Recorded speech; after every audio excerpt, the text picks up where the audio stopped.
Shalom dan Assalamualaikum untuk teman-teman di seluruh Indonesia. Apa kabar? Sekarang kita sampai pada seri Islamologi nomor 18D. Kita masih akan membahas mengenai di manakah letak Masjid Al-Aqsa yang sebenarnya, apakah benar ada di Yerusalem yang dimaksudkan dengan surah 17 ayat 1, dan apakah peristiwa Isra Mi'raj merupakan fakta atau mimpi yang dialami oleh Muhammad.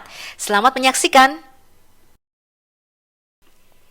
Kisah detail tentang Isra Mi'raj, bagaimana Muhammad didatangi malaikat Jibril, dicuci hatinya, kemudian naik buruk terbang dari Masjidil Haram di Mekah ke Masjidil Aqsa yang mereka percaya ada di Yerusalem, kemudian sholat bersama semua nabi yang sudah mati dan terbang ke langit ketujuh, menerima perintah sholat 5 waktu dari Allah Subhanahu wa Ta'ala. Ini tidak ada di dalam Quran.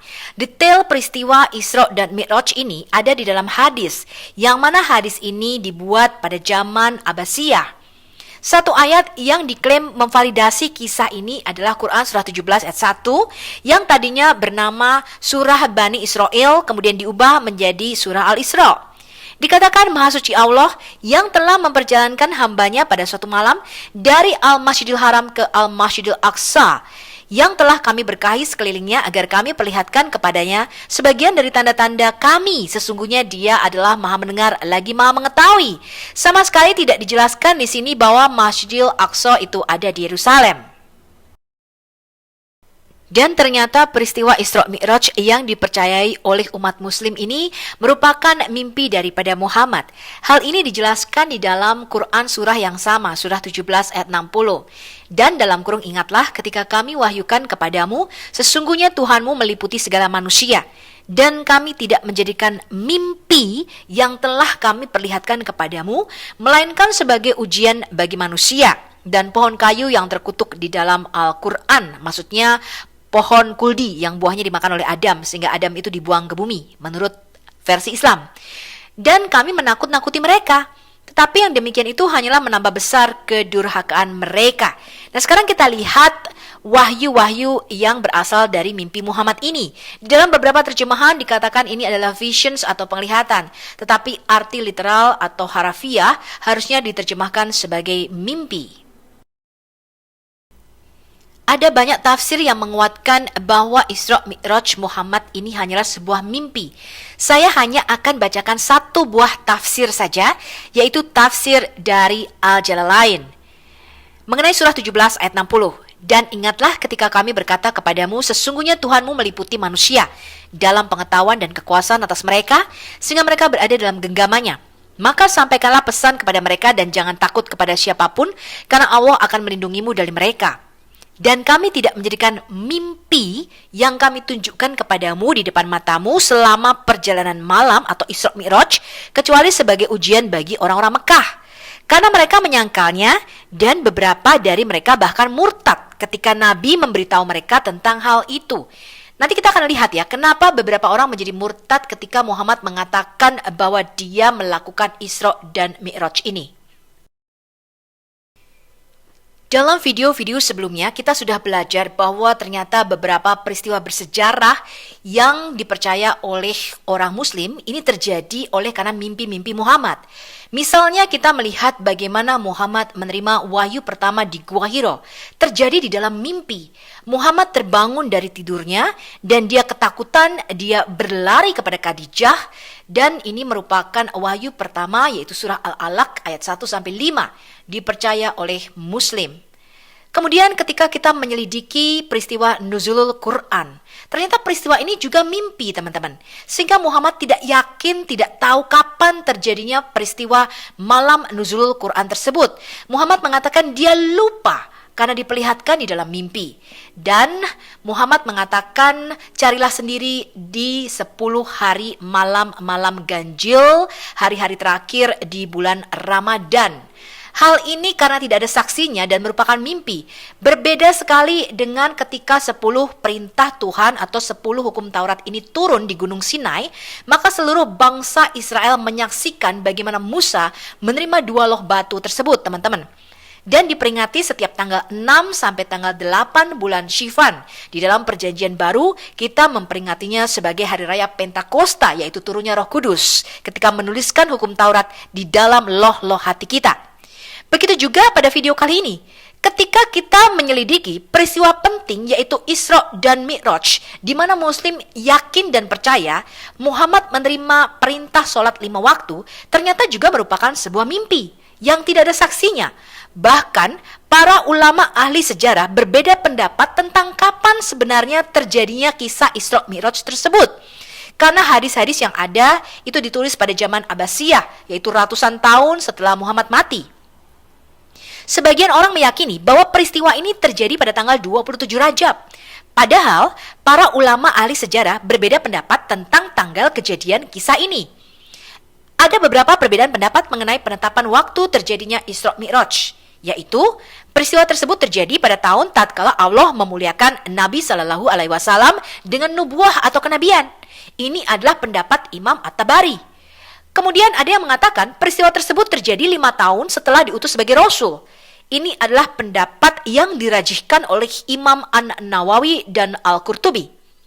Kemudian ada yang mengatakan peristiwa tersebut terjadi pada malam tanggal 27 bulan Rajab tahun ke-10 kenabian. Ini adalah pendapat Al-Alamah Al-Mansyurfuri. Ada yang berpendapat peristiwa tersebut terjadi 6 bulan sebelum hijrah atau pada bulan Muharram tahun ke-13 setelah kenabian. Ada yang berpendapat peristiwa tersebut terjadi setahun 2 bulan sebelum hijrah, tepatnya pada bulan Muharram tahun ke-13 setelah kenabian. Kemudian ada yang berpendapat peristiwa tersebut terjadi setahun sebelum hijrah atau pada bulan Rabiul Awal tahun ke-13 setelah kenabian.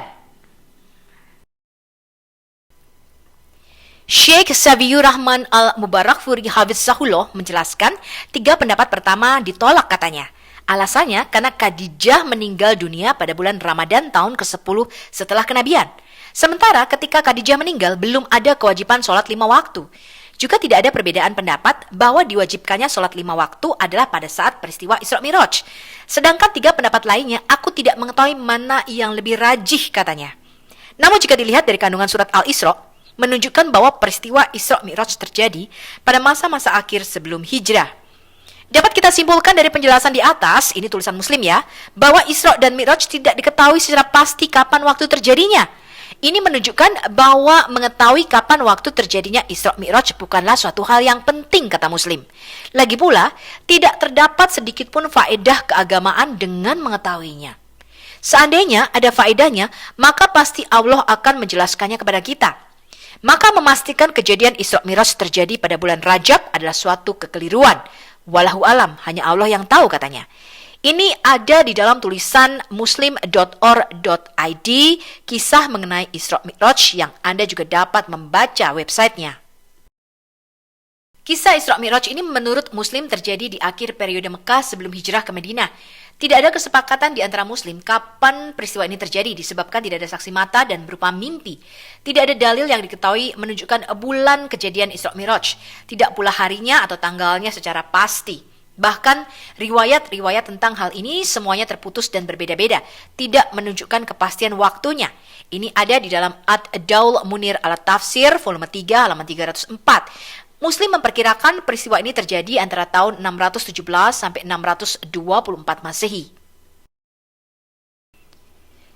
Kemudian Muslim mengatakan bahwa riwayat yang paling sahih dari kesemua riwayat do'if tersebut adalah riwayat dari Musa bin Uqbah dari Imam Az-Zuri yang menyebutkan terjadinya Isra Mi'raj pada bulan Rabiul Awal, 1 tahun sebelum hijrahnya Nabi Muhammad ke kota Madinah. Ketika diceritakan, maka banyak orang menjadi murtad dan hanya Abu Bakar saja yang percaya pada waktu itu. Dikisahkan dalam sebuah riwayat bahwa setelah peristiwa Isra Mi'raj, orang-orang musyrikin datang menemui Abu Bakar As-Siddiq. Mereka mengatakan, lihatlah apa yang telah diucapkan temanmu, yaitu Muhammad Sallallahu Alaihi Wasallam. Abu Bakar berkata, apa yang beliau ucapkan? Orang-orang musyrik berkata, dia menyangka bahwasanya dia telah pergi ke Baitul Maqdis dan kemudian dinaikkan ke langit. Dan peristiwa tersebut hanya berlangsung 1 malam. Abu Bakar berkata, jika memang beliau yang mengucapkan, maka sungguh berita tersebut benar sesuai dengan yang beliau ucapkan. Karena sesungguhnya beliau adalah orang yang jujur. Orang-orang musyrik kembali bertanya, mengapa demikian? Abu Bakar menjawab, aku membenarkan seandainya berita tersebut lebih daripada yang kalian kabarkan. Aku membenarkan berita langit yang turun kepada beliau. Bagaimana mungkin aku tidak membenarkan beliau tentang perjalanan ke Baitul Maqdis ini? Ini adalah hadis yang diriwayatkan oleh Imam Hakim dalam Al-Mustadrak 4407 dari Aisyah. Dan Anda bisa baca di dalam website muslim.or.id kisah tentang Isra Mi'raj. Sekarang kita lihat dulu hadis mengenai 3 masjid. Dari Abu Hurairah, dia melaporkan langsung dari Rasulullah bahwa Muhammad berkata, jangan melakukan perjalanan untuk mengunjungi masjid manapun tetapi 3. Masjid saya ini, Masjid Al-Haram dan Masjid Al-Aqsa. Dalam kurung Baitul Maqdis. Ini ada di Sahih Muslim nomor 1397A atau di buku volume 15 hadis nomor 588. Dan Sahih Bukhari volume 2 nomor 281. Sekali lagi perhatikan bahwa dalam hadis di atas Muhammad berbicara tentang sebuah tempat bernama Al-Aqsa hampir 1 abad sebelum Masjid Al-Aqsa yang ada di Yerusalem dibangun. Jadi pada masa Muhammad pasti ada tempat lain juga yang disebut sebagai Masjid Al-Aqsa. Sekarang kita akan membaca hadis lainnya mengenai pendirian Masjid Al-Aqsa yang menurut Muhammad didirikan 40 tahun setelah Masjid Al-Haram. Abu Dar melaporkan, dia bertanya kepada Muhammad, "Ya Rasulullah, masjid manakah yang pertama kali didirikan di muka bumi?" Kemudian Muhammad menjawab, "Al-Masjid Al-Haram." Kemudian Abu Dar bertanya lagi, "Lalu yang mana lagi?" Muhammad berkata, "Itu adalah Masjid Aqsa." Abu Dar berkata, "Berapa lama jarak waktu, maksudnya di antara mereka?" Dia, Muhammad berkata, "Itu 40 tahun. Dan setiap kali tiba waktunya untuk sholat, sholatlah di sana, karena itu adalah masjid." Dan dalam hadis yang diriwayatkan oleh Abu Kamil, kata-katanya adalah, setiap kali tiba waktu untuk sholat, berdoalah, karena itu adalah masjid dalam kurung untukmu. Sahih Muslim 520A, buku volume hadis 1, Sahih Bukhari, volume 4, nomor 585. Sekarang ada beberapa hal yang aneh tentang hadis ini. Menurut Islam, Ibrahim atau Abraham seharusnya telah meletakkan batu fondasi untuk Al-Masjid Al-Haram. Jadi bagaimana Al-Aqsa dibangun 40 tahun kemudian? Bait suci Salomo yang menjadi tempat Masjid Al-Aqsa sekarang sama sekali belum ada di zaman Abraham. Zaman Abraham, tanah Kanaan dan Gunung Moria belum ditaklukkan, apalagi didirikan Al-Aqsa di Yerusalem. Ingatlah bahwa pada masa Abraham tidak ada masjid di Yerusalem dan memang tidak ada kota di mana Yerusalem sekarang ini berada. Itu hanyalah sebuah puncak gunung gundul yang masih asli zaman Abraham yang masih diduduki oleh orang-orang Yebus atau Yebusite pada waktu itu. Al-Aqsa di Gunung Moria itu belum ada. Al-Aqsa di Yerusalem itu dibangun kira-kira tahun 690-691 Masehi oleh Khalifah Abdul Malik bin Marwan seperti yang sudah kita pelajari di dalam video sebelumnya. Dan kami memiliki berbagai deskripsi yang jelas oleh At-Tabari dan banyak sejarawan muslim lainnya tentang bagaimana dan di mana Masjid Al-Aqsa ini dibangun. Tulisan di Masjid Al-Aqsa tidak menyebutkan Quran Surah 17 ayat 1. Prasasti yang menyebutkan Isra Mi'raj adalah tambahan yang dibuat oleh Abdul Hamid II pada tahun 1876, hampir 11 abad kemudian. Sekarang kita melihat dulu laporan dari Muhammad ibn Al-Hanafiyah. Muhammad ibn Al-Hanafiyah yang hidup tahun 638 sampai tahun 700 Masehi merupakan kerabat dekat Muhammad. Dikutip, dia merendahkan gagasan bahwa Nabi Muhammad pernah menginjakkan kaki di batu di Yerusalem.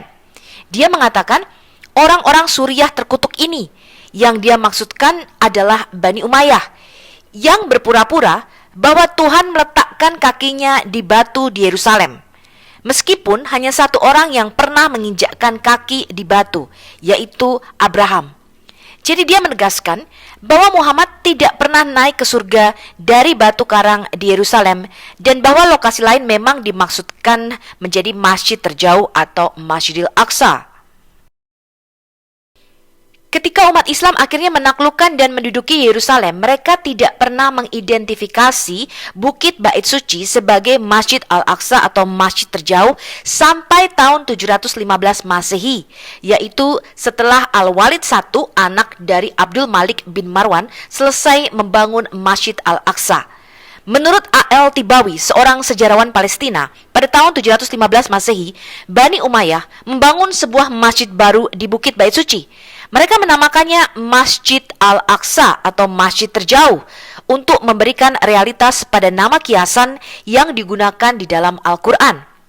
Pada bulan Oktober tahun 2003, sebuah mingguan milik pemerintah Mesir mempertanyakan kesucian Yerusalem kepada umat Islam, menunjukkan bahwa Nabi Muhammad tidak pernah melakukan Isra dan Mi'raj atau perjalanan malam yang ajaib ke kota itu. Menurut Al-Qahira yang diterbitkan oleh Kementerian Kebudayaan Mesir, 2 masjid di Bukit Bait Suci dibangun hanya untuk mengalihkan ziarah dari Mekah dalam konteks persaingan politik antara para pemimpin Muslim. Dalam video kita yang sebelumnya, kita sudah belajar di manakah letak Masjid Al-Aqsa yang sebenarnya, yang dimaksud surah 17 ayat 1, yaitu di kota Jiranah, antara Mekah dan Taif, tidak jauh dari kota Mekah. Ketika Abdul Malik ibn Marwan menjadi khalifah, dan saingannya Ibn al-Zubair menguasai Hijaz, dia khawatir bahwa orang-orang akan condong ke arahnya, yaitu Ibn al-Zubair, ketika mereka berhaji ke Mekah. Karena satu-satunya cara mereka bisa memasuki Mekah adalah dengan izin dan di bawah kendali Ibn al-Zubair. Oleh karena itu, Abdul Malik mencegah orang-orang melakukan haji sampai Ibn al-Zubair dikalahkan dan perang berakhir. Abdul Malik mulai membangun sebuah masjid besar di Yerusalem yang kita kenal sebagai The Dome of the Rock atau kubah batu sakra. Kemudian anaknya Al-Walid I memulai pembangunan Masjid Al-Aqsa yang kita kenal sekarang.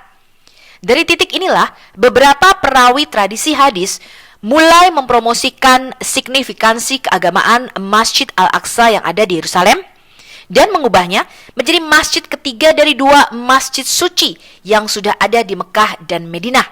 Kalau teman-teman ingat, peristiwa ini sama seperti di dalam Alkitab kita. Setelah Raja Salomo mati, kerajaan Salomo terpecah menjadi 2. Yang utara disebut kerajaan Israel, 10 suku ikut dengan Yerobeam. Dan kemudian Yerobeam ini mencegah orang-orang Israel untuk beribadat ke Yerusalem di sebelah selatan, ya. Jadi dia membangun tempat peribadatan di kota Dan dan di kota Bet-El pada waktu itu. Dia mencegah orang Israel untuk beribadah ke Yerusalem karena ibu kota Yerusalem dikuasai oleh Rehabeam, anak dari Raja Salomo, di mana 2 suku yaitu Yehuda dan suku Benyamin termasuk imam-imam dari suku Lewi ikut di kerajaan selatan ini, ya, pada waktu itu. Nah, artikel yang ditulis oleh kolumnis Mesir Ahmed Arafeh menolak doktrin Islam yang mapan bahwa perjalanan malam yang dirayakan Muhammad itu membawanya dari Mekah ke Yerusalem. Ahmad Arafeh berpendapat bahwa perjalanan yang disebutkan dalam Al-Quran surah Al-Isra surah 17 tidak mengacu pada perjalanan ajaib dari Mekah ke Yerusalem, tetapi untuk migrasi Nabi dari Mekah ke Madinah. Sekarang kita mau menyelidiki peristiwa Isra Mi'raj, apakah fakta atau mimpi daripada Muhammad. Kita baca dari Sirah Nabawiyah Ibnu Hisham. Judul aslinya adalah As-Sirah An-Nabawiyah li Ibni Hisham. Penerjemahnya adalah Fadli Bahri dengan diterbitkan oleh Darul Falah. Anda bisa beli bukunya ataupun bisa download secara online buku ini. Ternyata riwayat Isra Mi'raj tentang kapan terjadinya dan bagaimana terjadinya Isra Mi'raj ini merupakan sebuah mimpi daripada Muhammad, yang mana Muhammad pada waktu itu sedang tidur di rumah seorang janda yang bernama Ummi Hani. Ummi Hani ini dulu pernah dilamar oleh Muhammad tetapi ditolak, kemudian dinikahkan dengan laki-laki lain. Ummi Hani ini adalah anak dari Abdul Muthalib. Ini adalah halaman 304 bab 74 kisah tentang Isra Mi'raj, di mana Muhammad tidur di rumah Ummi Hani bin Abdul Muthalib.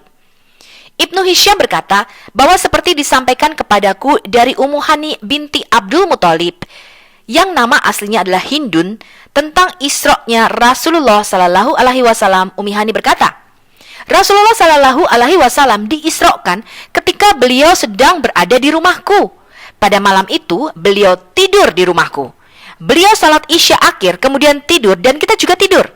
Menjelang subuh beliau membangunkan kita. Setelah beliau salat subuh dan setelah kami salat subuh bersamanya, beliau berkata, "Wahai Ummi Hani, sungguh aku telah salat Isya akhir di lembah ini seperti yang engkau lihat. Kemudian aku datang ke Baitul Maqdis dan salat di dalamnya. Kemudian aku mengerjakan salat subuh bersama kalian Sekarang seperti yang kalian lihat. Kemudian Rasulullah Shallallahu Alaihi Wasallam keluar dan aku tarik ujung kainnya hingga perut beliau terlihat dan perut beliau seperti kain Mesir yang dilipat. Aku berkata kepada beliau, wahai Nabi Allah, jangan ceritakan peristiwa ini kepada manusia, sebab nanti mereka mendustakanmu dan menyakitimu.